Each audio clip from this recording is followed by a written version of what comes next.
Sudah berbagai tindakan untuk radang sendi seperti suntik lutut, operasi, bahkan juga obat-obatan kok masih kambuhan. Apa penyebabnya? Nah, yuk kita bahas. Tapi sebelum itu, buat Bapak Ibu yang memang sudah ada keluhan radang sendi sudah cukup lama, boleh komen di kolom komentar, silakan ketik radang sendi. Nah, saya mau tahu ada berapa orang nih.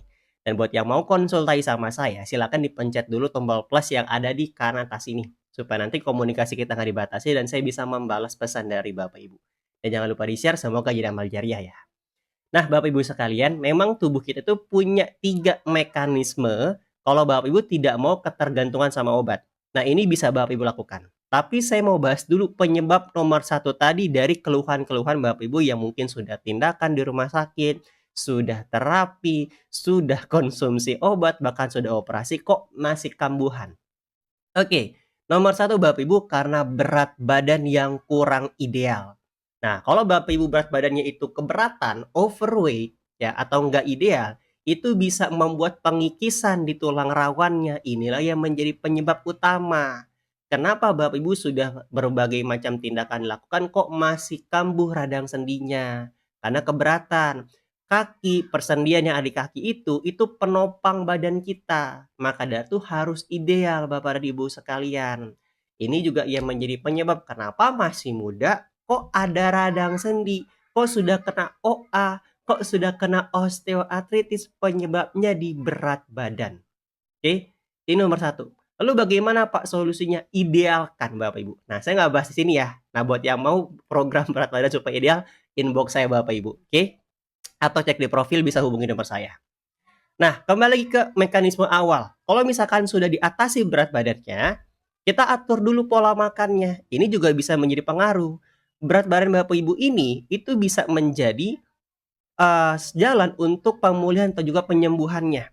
Oke, segala makanan yang mengandung vitamin D, lalu Bapak Ibu memang mengkonsumsi makanan yang mengandung komponen-komponen glukosamin yang tinggi, itu bisa membantu untuk pembentukan pelumas di tulang rawannya tadi, dalam hal ini glukosamin. Ada 3 sumber utama. Nah, perhatikan juga bagusnya bagaimana, karena pada masa tua itu akan mengalami penyusutan massa otot, makanya konsumsi protein juga harus pas ya, bukan banyak.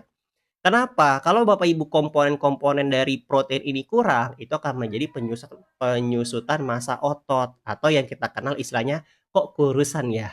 Kok jadi turun berat badannya?" Itu karena ototnya kurang Bapak Ibu. Oke, ini juga harus diatur.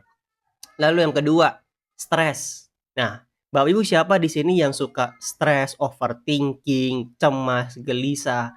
Nah, ketika Bapak Ibu stres, gelisah, overthinking tadi, badan Bapak Ibu ini akan mengeluarkan hormon kortisol, hormon adrenalin. Sehingga pengobatan yang Bapak Ibu lakukan, bahkan obat yang dikonsumsi sama dokter itu nggak bekerja dengan maksimal. Inilah yang menjadi penyebab utamanya. Maka dari itu harus diatasi. Bukan tidak bisa, tapi belum dilatih. Nanti di program pendampingan buat Bapak Ibu yang memang mau sedampil program pendampingan saya, nanti bisa bimbingan sama saya. Oke, dan terakhir yang ketiga, yaitu adalah lengkapilah kebutuhan nutrisinya atau suplementasi yang kita kenal.